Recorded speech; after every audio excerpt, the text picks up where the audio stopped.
See, I would have never figured that out. Yeah, I would have been like, all right, you guys know, we can't get everybody in the. Okay, so let's just jump right in. So it's Brian and Giselle. Okay.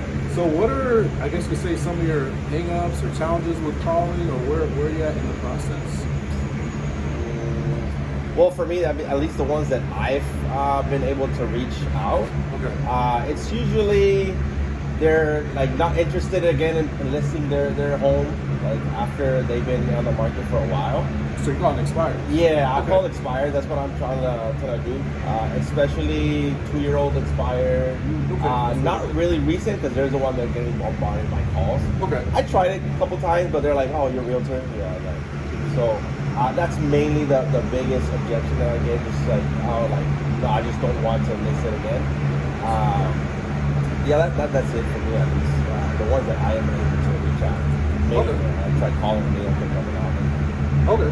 Well, I don't have I usually have pen and paper in front of me, so we're just gonna address that first. Then we'll ask you. I have a pen So, and paper. oh, look at that. Oh, I'm always prepared. Yeah, 'cause, you know.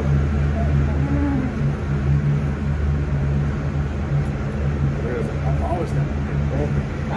Okay, I like to perfect. take notes. So, yeah, because that helps me with that. But there's a couple of things you said. So common exceptions is that they don't want to sell.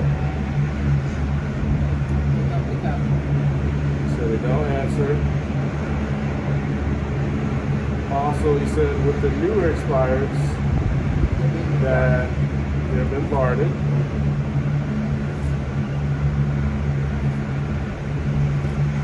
And then the older ones, they're just not motivated. All right. Now, is it okay to challenge you a little bit on this, Brian? Okay.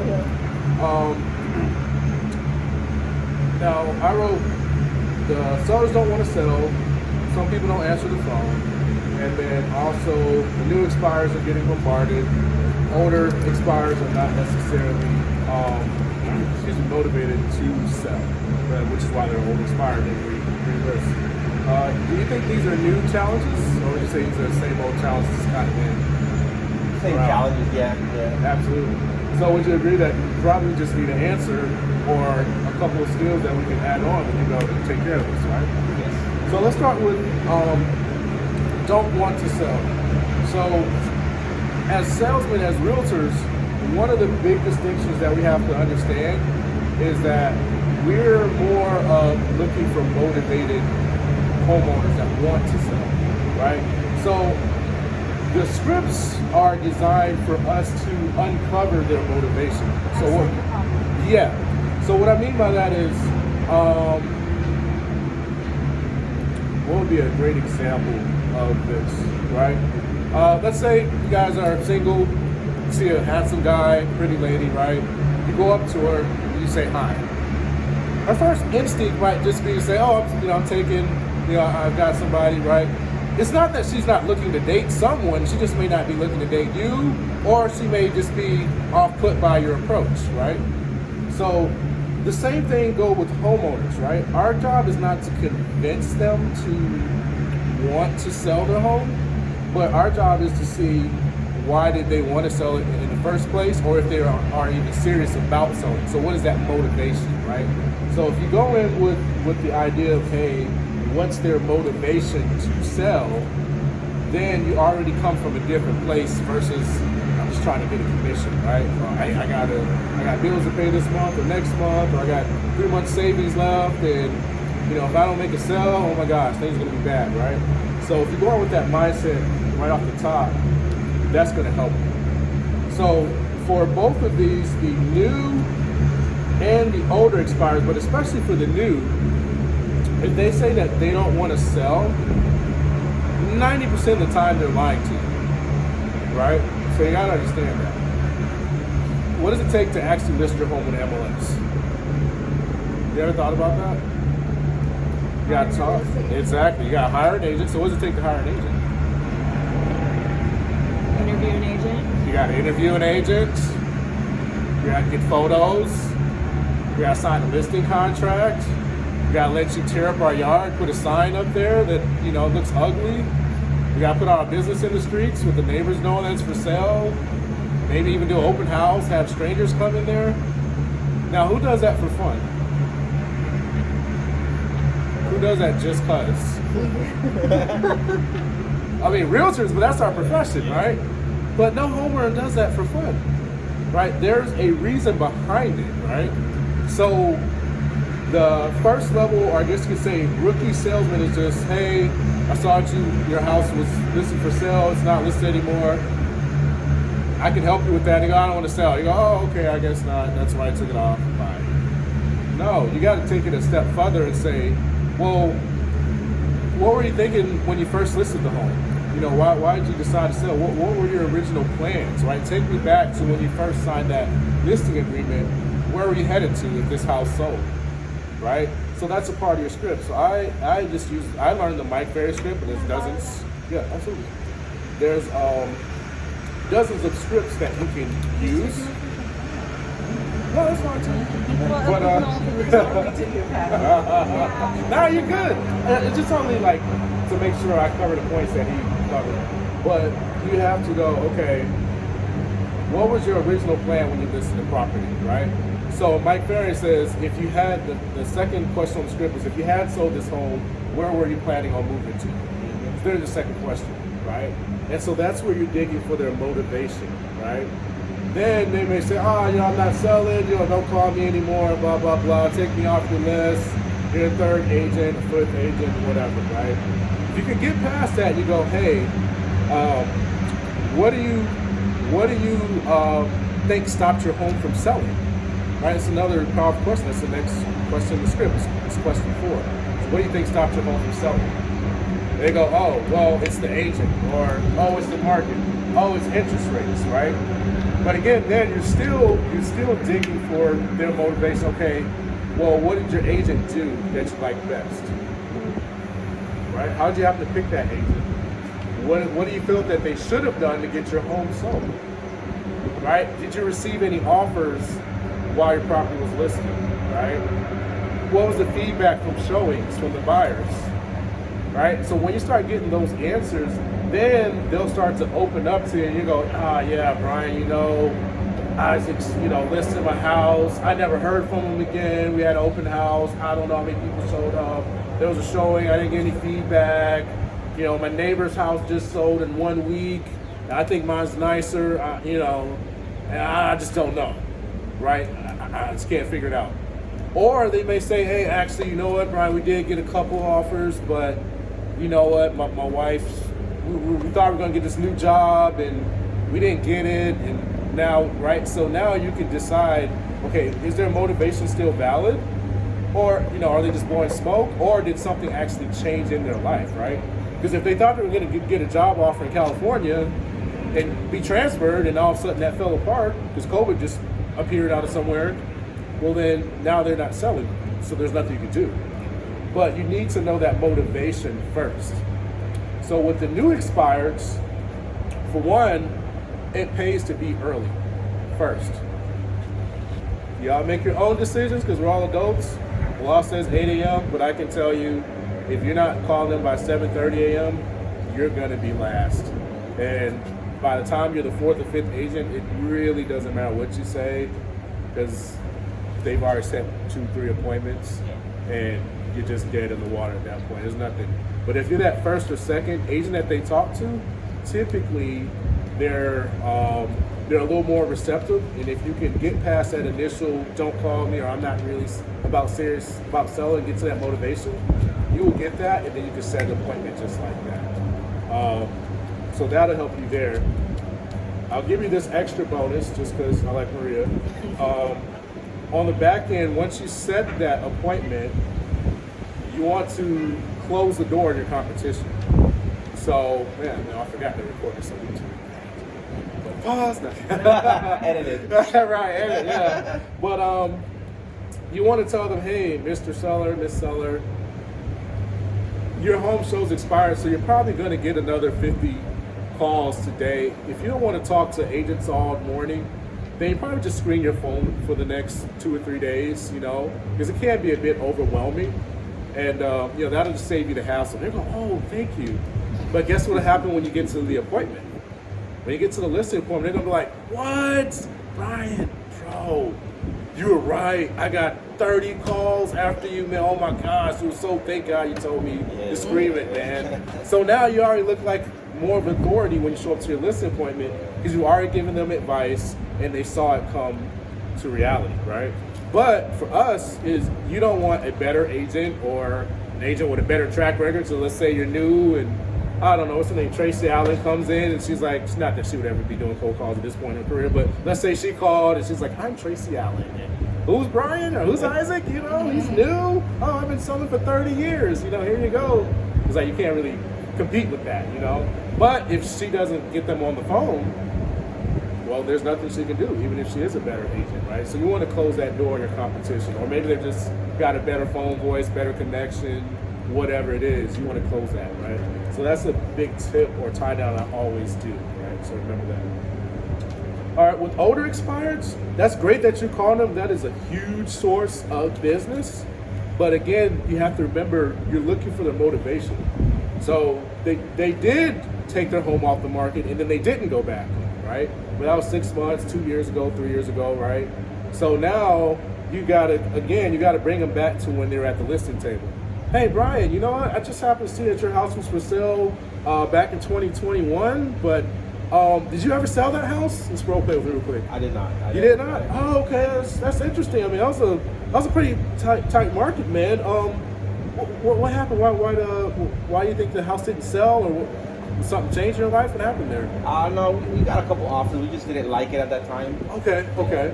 You didn't like it at that time. I got you. Well, if you did receive an offer during that time that was accepted to you, where were you planning on moving to? Back to Puerto Rico. Back to Puerto Rico. Oh, wow. That sounds exciting. And, I mean, I guess in a perfect world, I know I'm just calling you out the blue, Brian, but in a perfect world, would you ever want to go back to Puerto Rico again, or would you want to move to Puerto Rico again? I have it in mind. Yeah, I never close that door. You have it in mind? Okay. And so, again, I'm curious, Brian, but in the perfect world, when would you want to be back in Puerto Rico? Like, if everything could just go your way, just wave a wand, when would you really want to be in Puerto Rico? That's a good question. I would say, I'm open at any time, as long as I see it's the right moment. It's the right moment? Yeah, as long as everything aligns, I think everything is pretty good right now. If I put the house on the market again and I get the right offer, I can just move at that. You just move at that. Okay, so what I'm hearing, Brian, and correct me if I'm wrong, but it sounds like really you've got a certain number in mind that you want your house to sell, or that you want to net after selling your house, and then you'll be happy to move to Puerto Rico. Is that a fair assessment? Yeah, it is. Okay. So, obviously prices go up and down, Brian, but I'm curious, what are you planning to do with those funds? Or is that what you need to move to Puerto Rico to build the house you want? Or yes, what's special about that amount? That's what I want to do. I want to be able to at least start something in Puerto Rico, move for my main house, and maybe have something extra to invest in. Have something extra. So you want to move to Puerto Rico, be able to build your house, and then have leftover to invest? Yes. Okay, got you. And then, just curious, Brian, you don't have to share if you don't want, but approximately what is it that you do need to net? Because, based on today's price, you might be closer than you think. I don't know. Depends on how much you want to net. I want to net at least $200K. At least $200K. Okay, and then roughly, I don't need an exact number, but roughly how much do you owe? I owe, let's say, $600K. About $600K. Okay. And so, Brian, because I study the market every day, I can already tell you, man. Your house on the low end is probably worth about $900K in today's market, even with the high interest rates. If you could net $200-250 within the next, let's say 30 to 60 days, would you really be ready to move to Puerto Rico? Is that something you'd want to explore? I can think about it. I can certainly see it. You can certainly see it? Okay. Well, why don't we do this, Brian? I know I'm calling you out of the blue. This is way out of nowhere, but obviously it's something you've been thinking about. Why don't we set an appointment? No stress to you, but at least let me show you the numbers, what you would net, And then at that point, you know, you and I'm assuming you're married, right? Yes. Yeah. Okay. So you and your wife, well, I'll give you all the information you need to make a decision. And then, man, maybe we can have you in Puerto Rico sooner than you think. Maybe you might be there by this summer. That'll be good. Okay. Well, hey, and then after that, lock down the appointment. So, but the key there, you saw is what I did was Made it all about him. I made it all about him, but his motivation, right? So I didn't ask him about more so about selling. I asked him why did he sell, and then when he mentioned Puerto Rico, I tried to get a time frame out of him. He didn't really give me one, but I said, okay, well, what is about? Then I said, okay, well, I see you're not giving me a time frame, but it sounds like you're waiting for a certain number. But then I went again another layer on his motivation to say, okay, well, what's important about this number? Why do you need 200K? Then he says, oh, well, you know, I need money up over to invest. Okay, now I know if he could net this much, I probably got a listing, right? But again, I'm not just going to jump down his throat because I called him out of the blue, right? And no one else is calling him, right? So this is not a rush. Now I can go, hey, man, let me give you all the information because now I'm going to meet with him, to meet his wife. They're talking now. They're dreaming again. And then when I get there, I'm going to say, hey, man, we can get you to Puerto Rico by this summer. And he's like, yeah, I like that, you know. Now his wheels are turning again. Now when he's ready, guess who he's calling? You've remotivated. Boom, right? And is he going to ask whether I, you know, charge 4 or 5% commission? No, he's going to take my 6 and smile, all right? Because I did service to him by calling him, showing him a path to his dream, and now I'm the only guy that he wants to talk to. And I'm telling you this, even if they keep in touch with the realtor that bought the house, I can tell you I've sat at the listing table multiple times, and the homeowner says, hey, Bob, Mary, Sally sold me this house.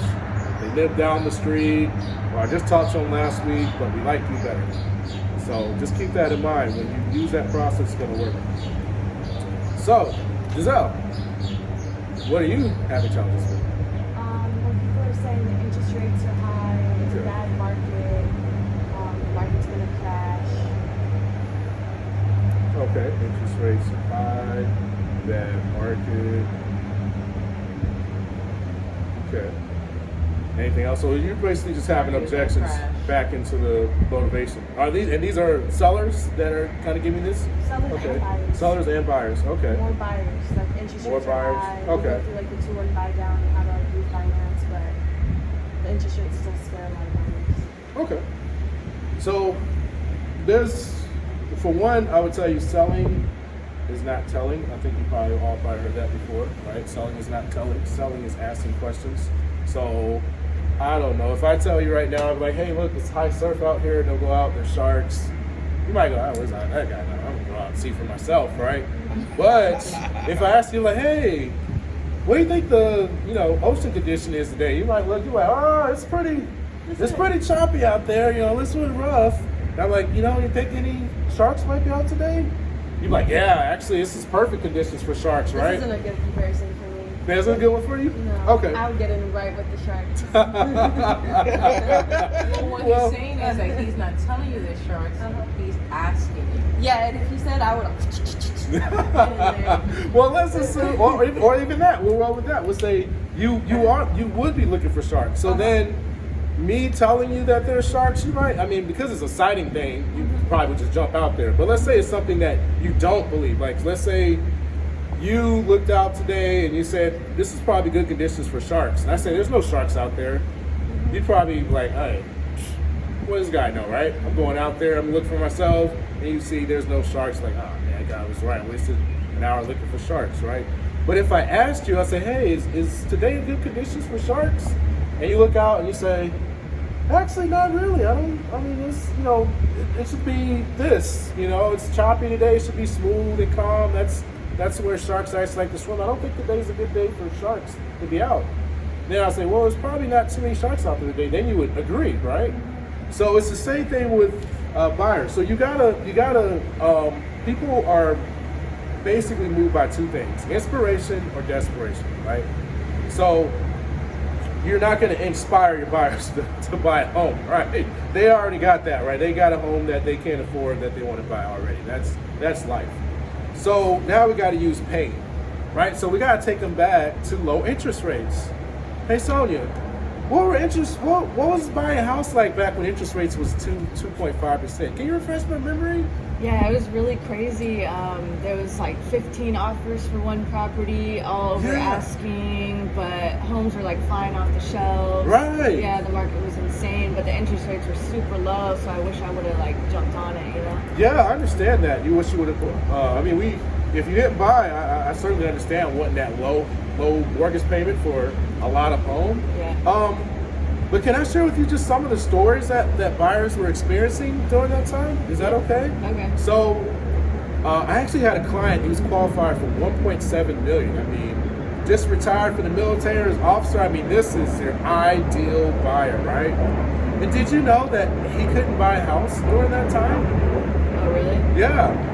Like you mentioned, everyone was getting 20 offers on their properties. Yeah. So, unless you had cash, you couldn't compete with the loan because everyone offered $100,000 above asking, no contingencies, and we'll buy the house as is and we'll close next week. Yeah. So a buyer with the loan, even if it was VA or conventional or you had 25% down, you just couldn't compete with the cash buyers at all. And so what was happening was buyers had $1.5, $2 million checks from their banks, and they couldn't give it to anyone because they couldn't compete with the cash line. So, in addition to that, other people were putting an offer sight unseen.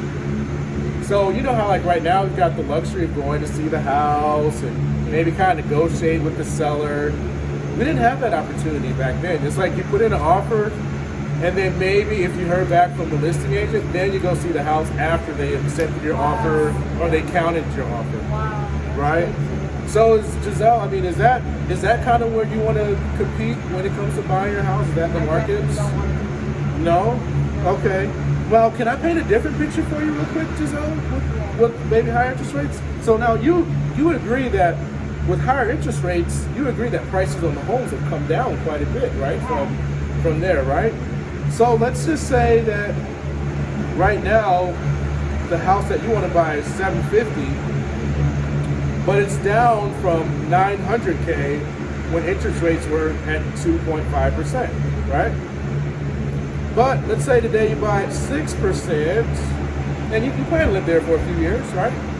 So let's say maybe in 3 or 4 years, interest rates maybe, we don't know, but let's say they go back down to 2.5 where you're anticipating, and now your property's worth $950K. And you got to enjoy the property the entire time while waiting on interest rates to come down. What if the interest rates don't go down? If the interest rates don't go down, then that means they only went up, right? So now you've got a better payment and you can afford more house today than you will be in the future if rates continue to rise. So instead of maybe 2 years from now, you're like, oh my gosh, if I'd known rates would have gone up, I would have bought 2 years ago. Now you can get a little more house today with the lower rate, right? And if rates go down, your equity is going to go up because now your property's going to be worth more. So you just more or less made free money just by living in your home, paying the same amount that you more or less would have spent in rent, right? Does that make sense to you? Oh, yeah. Yeah.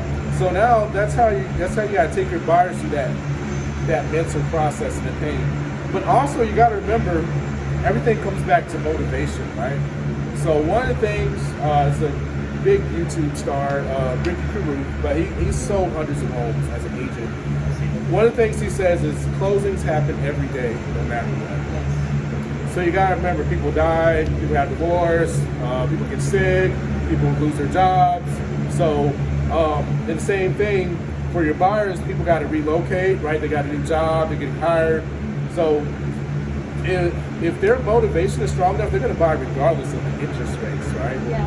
But there are some people who have the luxury of, they don't necessarily have to buy today, but they could. And so that's where our job as salespeople is to help them self-discover why they should move today or buy today rather than waiting, right? Especially if we know that we can locate the house we want to buy. Now, for sellers, on the selling side, again, for one, it comes down to motivation. Why are they selling, right? And then it comes down to the pain of not selling versus selling today and maybe taking a loss.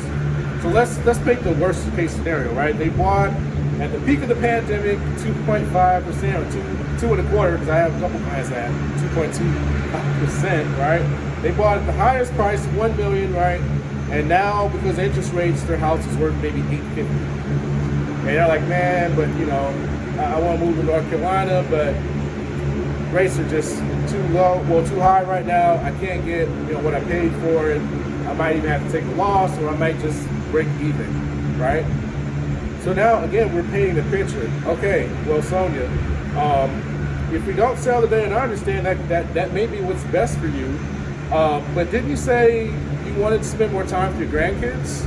I do, but I just don't want to lose money on the home. You don't want to lose money on the home? Yeah, and I feel like I could find a renter in there, so it wouldn't be that big of a deal.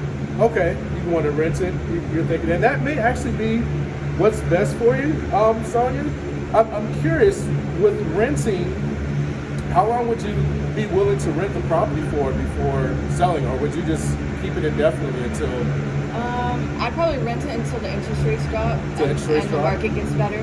Okay, Yeah. so what if interest rates don't respond the way we expect? Are you prepared to hold on to the property for a few years? As long as I can keep making the payments and I got a renter in there, then yeah, why not? Okay, so as long as you keep a tenant in there and make the payments, I got you. Now, for moving to North Carolina, do you need any of the proceeds from selling the property, or is it literally just as long as your property is rented, you can afford to stay in North Carolina? As long as it's rented, I'll be okay. Okay, now, I wouldn't be doing my job, Sonia, if I didn't ask, what about vacancies? I mean, it's a hard market, but typically there's a few months where the property may be vacant here or there, you know, as you're changing tenants. Is that okay with you? Or if there's any damages to the property, can you support those type of things? And I don't mean to be negative, but it's just reality. I get that. Yeah, I feel like I can. You know, that might be just a risk I'm willing to take because I don't want to lose money on selling at the end of the day. You don't want to lose money on selling at the end of the day. I know what my house is worth. You know, it's worth 1.5, so I'm not going to take any less than that. Not going to take anything less than that, 1.5. Okay. And so I can appreciate that, Sonia, and thank you for sharing that with me. And again, I'm just doing my job as a professional, make sure we cover all options because that may be what's best for you. If it takes 5 or 10 years for us to return to that 1.5, is that something that's okay with you? I don't think it's going to take that long, but yeah, it'll probably be like a year or two. Probably a year or two? I hope so. I mean, hey, that'll be better for everybody, right? And the reason I bring this up, Sonia, is just because I have had clients in the past. They bought their home in 2006, right at the peak of another great market. And it took until 2014 for them to recover that equity when the interest rates went down and we had that poor economy during 2008, 2009. And so if you look from 2006 to 2014, what's that, about 8 years? And so 2021, I would say is probably the peak. 2022 is probably the peak of this. So if history repeats itself, as it typically does, that means we might be looking at maybe 2030, which would be 7-8 years from now, right? So is that, I mean, I'm just saying worst case, but again, history repeats itself. Is that's something you're willing to stomach? You're comfortable with that? I mean, if you can find a buyer, then, you know, I'll let you have the deal. But other than that, you know, I feel like I'll be okay. Okay, well, that's very nice of you to offer that. And you say when you find a buyer, now again, I think we're both in agreement that you're not going to be able to get 1.5 in today's market at least. But is there a number in mind that you have in mind? You don't have to share it with me, but is there a number in mind that maybe you could make it work if, say, we got to 1.3, maybe 1.4 or something like that, where it might could work for you? I feel like I would be okay with 1.3 at the lowest, yeah. You feel like 1.3? Okay. Yeah. Well, based on today's numbers, I think you're in the ballpark, Sonia. What I'd like to do is perhaps maybe come take a look at your property. I think it's in great shape, but sometimes pictures can be deceiving. And then I can just present to you a couple of strategies, and then you and your husband make the decision as what's best for you moving forward. But I just want to make sure that you're not missing out on getting to North Carolina sooner with your grandkids because you don't have all the information to make the best decision for you. So, what would be a great time to meet? Maybe this week or this weekend, and then you go right into the appointment, right? So, I can tell you that's great that you did that, because I can tell you I've had sellers that didn't have to sell. So I had a guy who wanted the opposite. He wanted to take advantage of the hot market. He wasn't leaving the island for a whole year. And he was like, hey man, I'm not selling for anything less than 1.4. And I think we ended up selling this crib at 1.325. So again, sellers will say, hey, I'm not taking a dime less than this. But I always say when paper is put on the table, they change. They'll also throw out like every objection under the sun. Have you had that before where you like handle one and then they're like, oh well, I'm remodeling. Oh well, I'm da da da da da. Not oh, really. Well, I'm da, da, da. Oh, I've had that before. Only I guess we're saying my role plays if I really had somebody do that. Oh yeah, I've had that in real life. Really? I'm just like, what is happening? Are you digging harder for their motivation? Because the thing is, you gotta remember, when they're throwing objections, you want to use their motivation that they're sharing with you as to why they should move forward. Right? It could be them just being defensive, and I have to like work around that to get back to the motivation, so that they don't feel defensive. Yeah. So sometimes people are defensive, but if they're still on the phone with you, they haven't hung up. That's my number one thing. They're still on the phone. They're waiting for you to say the right thing. Yeah. Basically. So now you might just need to break them down a little bit. You go, well, hey, wait a minute, Sonia. I mean, you just had your house on the market a week ago. Now you're telling me you need all this stuff. Wait, what am I missing here? Yeah. Right? Maybe you just need to call them out. Like you told me you wanted to get to North Carolina sooner.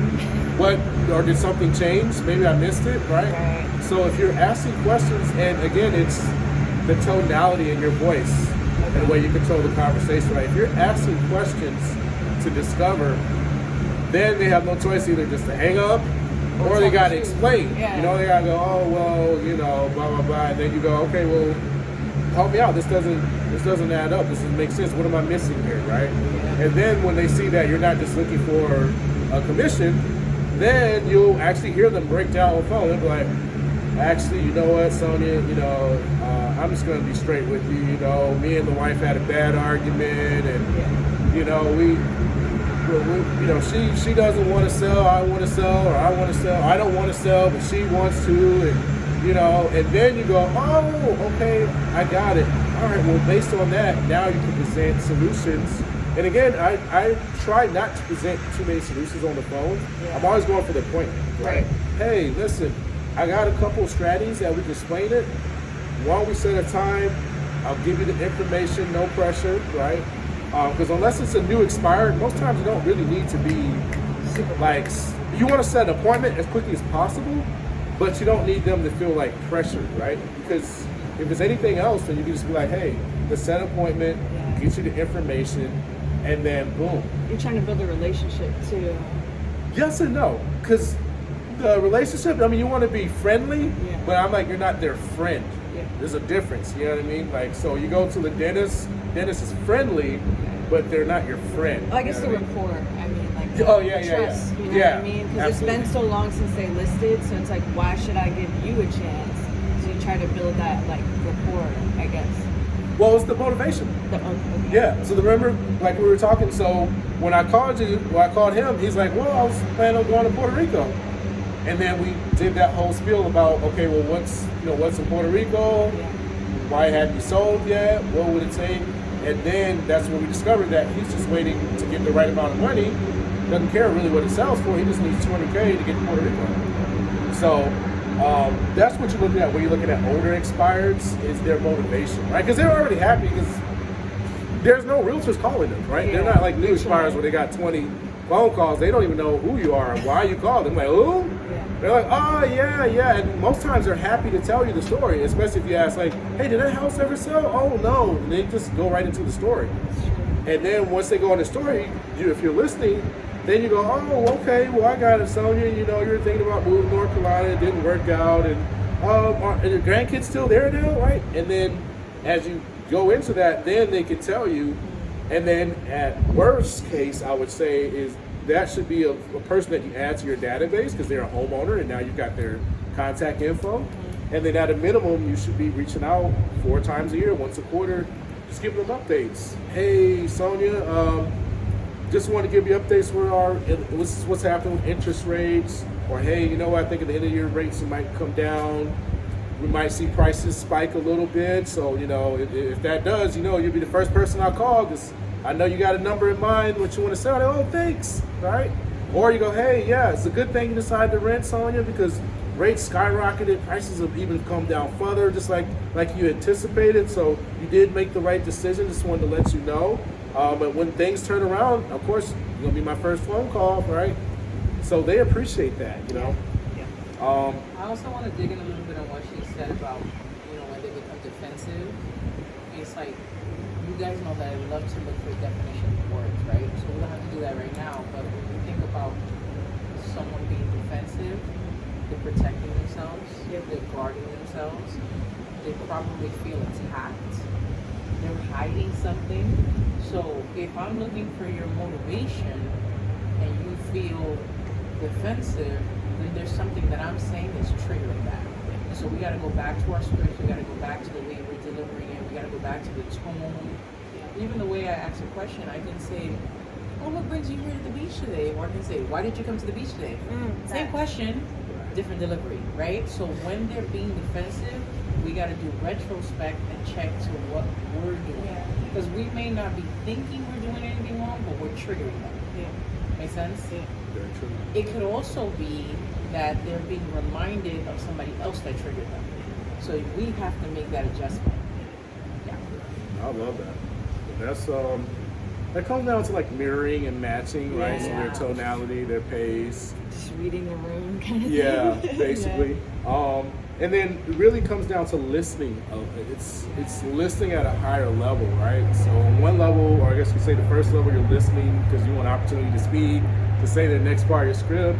But then there's another level where you're listening to say, okay, what are they thinking, right? Yeah. And so I think I heard this guy, he said, the highest level of selling is getting someone to take action because of their reasons and explain it into a way that they understand, right?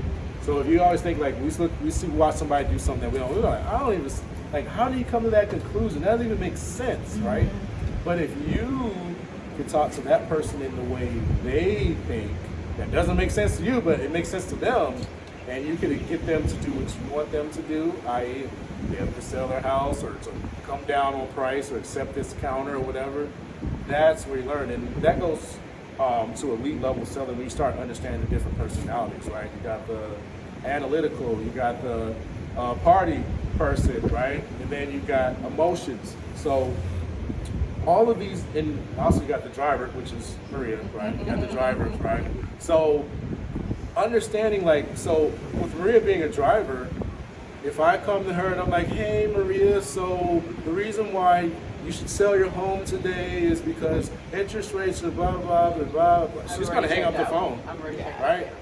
But there might be someone else who's like expressive that would love that, you know, but they want to talk, right? So then they want to go, and they're like, oh yeah, you know, the wall is this color and the door is that and my grass and my special tree and you know, and you're just like, nobody cares, right? but you got to put that in there, right? You got to say, hey Sonia, you know, we're gonna find that buyer that cares about your juniper tree just like you do, and that loves your, you know, loves your. I am one of those people because I always have to be like, I'll make my story quick 10 hours later. And I'm talking about the wall color stuff that doesn't even matter. I'm that person. It's okay. There's nothing wrong with being It's that okay. person. We were talking about this over dinner. I don't want to interrupt you. Good. We were talking about this over dinner. What's important is for, in our profession, for us to learn the different types, not just to know and identify them, but to learn how to Talk to them. communicate them. Yeah. So it's like, you guys already know how I am. You are. It's like, oh, you didn't talk to Maria, get to the end first. Yeah. Yes. Yeah. We have to master that with other people too. Yeah. Make sense? You have to So if I know that you love the tree and all this stuff, I need to be able to do a dance with you where I'm not emotionally hijacked talking about this for 2 hours, but I still fed you what you wanted. Make sense? So for you, you like to do all this stuff. If you're talking to a driver, you're gonna drive them away. Yeah. So you gotta be able to do your magic in the sense where it's like, I'm still gonna bring Giselle, but I'm still gonna communicate to you in the style that you like. And that's an art on its own. Make sense? Yeah. It's communication at its highest level. Yeah. So essentially, you're somewhat of an actor, meaning the quicker you can hear someone and listen and know their personality type, and then now you know the way to respond, that's the way you are. That's where you get to the elite level of selling, right? Where you can explain to them their personality style and you get to it. But we're coming up on time, and I want to give Sonia a chance to ask questions for what she may be struggling with. I think it was just what we talked about. Like sometimes I get focused on what I'm saying, and I need to listen to them and why they're being defensive and get back to their motivation. I think like I pretty much have the scripts down to a T at this point. Like every objection, I know what to say. It's just like how to say it and like meeting them where they're at and like adjusting to the different personalities. I think I do really well with like C's and S's, and D's are okay. I'm working on the D's. I's, that's all Giselle. Like I don't want to talk about trees. I don't care. Like I don't know. I got to work on that. The personality and like being more like what they need. And I think probably the I's are the ones that I have that defensiveness with, that I get that rejection from.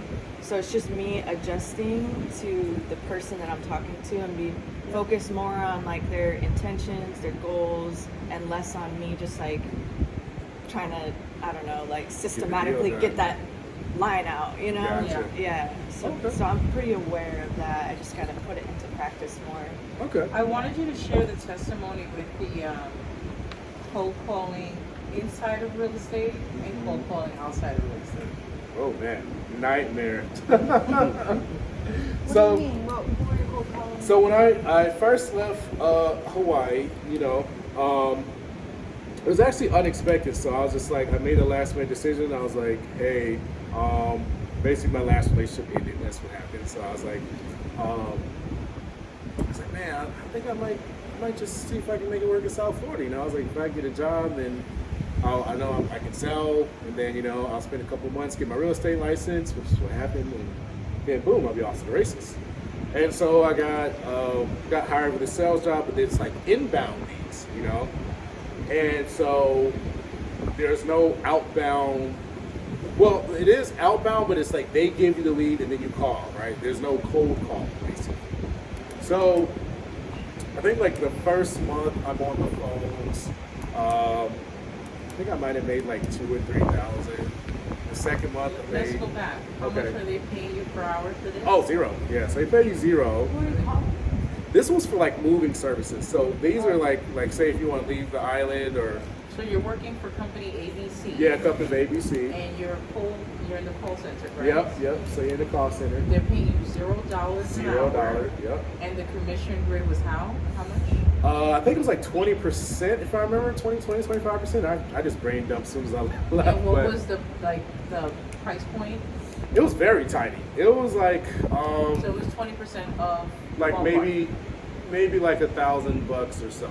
So you're making like basically $200 to $300 per close, basically. So $200 to $300 per close, $0 an hour. You're working for ABC Company. Continue. I just want to get some context. Thank you. Yeah. I was like, if you're not in real estate, who are you cold calling? Yeah, it was a moving company. So it's basically they broker this. So you know, you say, hey, I want to move from South Carolina to I don't know Texas. I want to move my stuff, right? So then you call ABC Company, which would be us, and then we'd say, hey, you know, we get an inventory of what you're moving. We say, hey, it's cost this much, so we close you, get your credit card or not, right? But yeah, for me, it was really insulting. You know, it's like, even though I put myself in that situation because I was like, hey, you know, I'm just doing this short term, so you know, while I'm studying to get my license, it really was when you have the ability to, like, even now, you can jump on the phone, call somebody, go set an appointment, and you can get a listing for $1 or $2 million, and you got a $20 or $30,000 commission check coming in a month or two from that. It's almost impossible to go back and really be happy with making like $1,000 or $2,000 a week, or you know, getting like $200 or $300 a close, you know. Yeah. And so, and then the other part was the inbound, right? So you're relying upon them to do their marketing to bring you leads. So if they don't give you leads, you can't make any dough. And it's not like you can just, you know, jump on the phone and be like, oh, well, you guys don't give me any leads today, I'm just gonna call you. You're just sitting there twiddling your thumbs, you know? So I think what Maria's kind of getting at is you have to recognize the opportunity that you have with cold calling as being a realtor, right? It's not necessarily printing money, but the ability to cold call, the ability to door knock, and to understand that sales conversation from hello to being at the closing table. I mean, you could literally make $1 million a year, multiple millions, just as the salesperson without even owning a business. I have some more follow-up questions. How many hours did you need to work there? Were you doing it from your home or were you doing it from your location? Oh, there I was doing it at the office I think I was there from like basically from 9:30 to 6:30 every day. Wow. Yeah.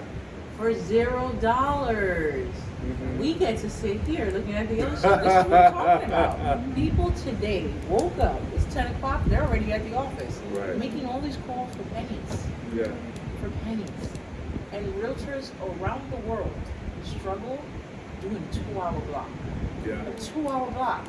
Because it's not like we're doing an 8-hour block. Right. No, you're not. You see what I'm Yeah. saying? So this is, when he told me he was doing that, I was like, oh, you gotta tell this is, this is perspective. Now this isn't Maria making it up. Someone in the flesh has done it. And someone in the flesh, that's a realtor. Yeah. So it's like, It's a big difference. sometimes we look at this like it's a struggle, and it is, but it's the understatement of the century because that's the struggle. Yeah. Not this. Yeah. Because it's like, you're diving for dollars. You're gonna keep doing this thing until you master it, until you're so good that you're on the other side of the phone going, ha ha ha, I'm gonna kill this. Yeah. Right. Make sense? Like Yeah. I always often, when we're role playing or talking or a team meeting or whatever, I always often say, would you like to go to a listing appointment after chat? No. Why? Because he's great. Right. And so you just gotta push through to your great. It doesn't Right. mean that you can't be great. Exactly. Make sense? It's like, oh, that's what I'm aiming towards. I gotta keep practicing. I gotta keep calling. I gotta keep gamifying. I'm gonna keep doing this thing until I start getting good. Yeah. Make sense? And when you have that mindset, it's exhausting. It's not gonna be good. There's gonna be bad days. You're gonna be tired. But you gotta kind of look back and say, even with your buyers, and forget about settlers for a minute, when you think about it, it's like every single transaction, you learn and you improve, and you're a better buyer's agent than the last transaction. Same thing with the sellers. So it's like every single call, it's like right now, like I'm confident on her skills, on Sonia's skills, because now she's self-aware. She wasn't always like that. She had that call reluctance or whatever. Now she knows, it's like, I'm good at this. I just gotta keep doing this thing. Makes sense? So that confidence starts coming when you do it more and more and more, because I'm gonna be honest with you, if I told you today, sit on the phone from 10 a.m. to 6 p.m. and I gave you 2,000 numbers and I said, don't get up from that chair until you finish all 2,000 numbers, I promise you, after you get to number 200, you're not gonna give a damn what they say on the other side. You just wanna get to 2,000. That's not how we feel about door knocking. They reject us, right? We're like, okay. You know, and you gotta get to the point where you don't care anymore, Yeah. because our ego gets in the middle of those calls. Our egos gets in the middle of whatever, lead lever we can put here today. And so when that's no longer there, because nobody likes to be rejected, let's be honest, like the fear of rejection, or I wouldn't even say the fear of rejection because they can play around with that word. I don't think people have fear of rejection all the time. I think they just don't even want to be bothered with it. Like, I don't want to be in the space where it's like, it's exhausting to just hear somebody be like, oh, I don't want to sell my house. I don't want to sell my house. Just, you know what I mean? Like that alone is exhausting. But when you could just get past that point, you know what I mean? And just know that there's people out here doing this same activity for pennies on the dollar. You know, and that there's people out here doing the same activity and they push the needle a little further than you do, and they make it dough. Because I love what you said in the beginning, because I say it to them all the time. Every day when we wake up, somebody's closing. So there's no excuse. Right. It's like the moment people stop closing in Hawaii, we're like, oh my God, we're going to a catastrophe. But it's like, Even I with don't have that. any business. Well, somebody else does. Right, even with that, I guarantee you somebody was still closing during the fires. you know? Yeah. It might have got delayed or pushed back like a week, but I guarantee they close the next week. I talked to a couple of agents in Maui, and I'm like, I was on the phone. I was like, oh my God, how's business? Still They're like, closing. things are great. Yeah, Things are higher now. I was like, Yep. I wasn't Because expecting it's that. less inventory. Yeah, I wasn't expecting They burned that. down a portion of the inventory, so I'm it's like, saying. hey, you got less to choose from. Yeah, so you know, you've got the perspective like they're struggling and they're not doing, but somebody's always closing. Things hasn't stopped. Even in the middle of the pandemic, we were closing. You would think it stopped then. We were closing more than ever before. Make sense? So, thank you so much, Isaac, for just coming in and pouring into us. You know, this was totally, you know, impromptu. You know, I literally did the flyer while I was talking to him. Because I was like, wait, you're here to be awesome to come with the team. You know, you've definitely mastered script practicing. Thank you for being vulnerable and just sharing your story. I think, you know, we have more of that around the world. People weren't running around with a chip around their shoulder. Like, we go up, we go down, we go through our changes. And just the idea of being able to reflect through you and learn through you instead of us having to fall into that dip. Make sense? Yeah. Also, too, just like the waves, you know, life is ever changing. And, you know, sometimes we may find ourselves in a situation where we have to do that. But the idea is to learn from it and be aware. Also to prepare. You know, one thing that COVID taught me, and I'm learning it today, everybody knows here I'm on a tight budget, was prepare. You know, I realized I didn't prepare for that time. You know what I'm saying? And now all of a sudden it's like, boom, 2023 hit, and it's like a delay, another delay, another delay. People are stalling, and it's like I realized that ever flowing that I was swimming in, you know, it started to get a little rigid, for lack of a better word. And so they tell you that at the beginning, it's like, oh, you gotta prepare for the rainy days, and then look right over your head. You know what I'm saying? And then, oh, I saw one now. I saw a turtle. You did? Yeah. See? A couple. It's right there. And so, you know, I just want to thank you for, again, pouring into us, being vulnerable, being honest, you know, being objective. And just know that when I think about, I've said this before in other forms, but when I think about, like, the lower class, the middle class, the upper class, and even beyond that, where we are is the hardest part. The middle class is the hardest struggle. People that are, and a lot of people are like, oh my God, well, he's in poverty. But have you noticed that people that don't have much are happy? Because there's really no stress. Their stress is to like, okay, I got to figure out where I'm going to sleep today and where I'm going to eat, but then that's it. Yeah. You know what I'm saying? I just saw two people in the car. Like, oh, they're still sleeping right now. And they're you know what I'm saying? I'm not saying it's a good life. I'm not saying that they're not sad or that maybe they're not depressed. But this part in the middle are the ones that are like dying of strokes. This part in the middle are the ones that are suffering depression, anxiety. They're jumping through the roof because they're killing themselves because they can't deal with their bills. This part in the middle. You know, like there's back home in Puerto Rico, like there's people, like he'll tell you there's people that are like asking for money at the light, and they've been doing that for decades. And you're like, this guy's still going on. Like, You already he's got know all that is these his drugs career. in his system. Yeah. And here I am going to the gym every day. I'm doing all this stuff. And he's chilling. So and so is sick. Be like, how can he be sick? He was eating healthy. He was in the gym. It's the stress that kills you. Make sense? So these people are not stressed. They're like, just give me $1. Yeah. I'm gonna go shoot up. I'm gonna be good. I'm gonna go get another $1. I'm gonna go shoot up. And it's a cycle that, and also too, their bodies get stronger Right. because their bodies are used to that. They're And it's barefoot crazy. on the concrete. They're It's barefoot hot on the as hell. concrete. We're over here with the AC on. It's so hot. Right. And they're like just nothing. They're like nothing. So, you know, rest assured, every level has its own struggles, but I realized that middle level, that's really, you're in the grind. Right. You know what I mean? You're trying to getting get to the next level. You're trying to get to the next level, or you don't even know how to get to the next level, so you're just here, you're being tossed, the high tax bracket. It's like running on a treadmill. Right. Not going anywhere. You gotta wake up in the morning, you Sprinting gotta on a drop your treadmill. kid off, you gotta go to work, you gotta rush to get into traffic, you gotta do all this stuff, right? But if you cross over, it's sweeter on that side. Yeah. It's sweeter on that side. So it's almost like you can either continue running in the hamster wheel, or you can really master this thing and take it to the next level. And watch this, it's really easy to be complacent and not even know that we're being complacent. Yeah. It's easy. It's easy to think that because we have, like I was telling you, like because we have a check coming in every month from the military, and it's like, you know what, I want to do this thing, but I really don't have to. It's easy to think that, and it's dangerous for you to think that you don't have to. But there's this thing called inflation that's not going away, right? And so, you know, with that, I just want to close by saying we're approaching the last month of the first quarter, just like that. And you could either turn it around and make the entire quarter count, or you can fast forward to the 31st of March and be exactly where you are now. You know what I mean? It's like, yeah, we're doing the work or whatever, but what is it really going to take to push that? I always say push the needle, but I just had a passing thought. You know, when you're at the gym and I hate this thing, the sled, and they put the weights in the middle and you got to push this thing. I hate that shit. Sometimes in the middle of it, I just want to stop. But I know that I can't. I got to get all the way to the end, right? So that's where we are right now. Because sometimes, like, the trainers will make you go there and then go back, but the trainers at our gym, you know, I feel like they're working for Satan. They'll make you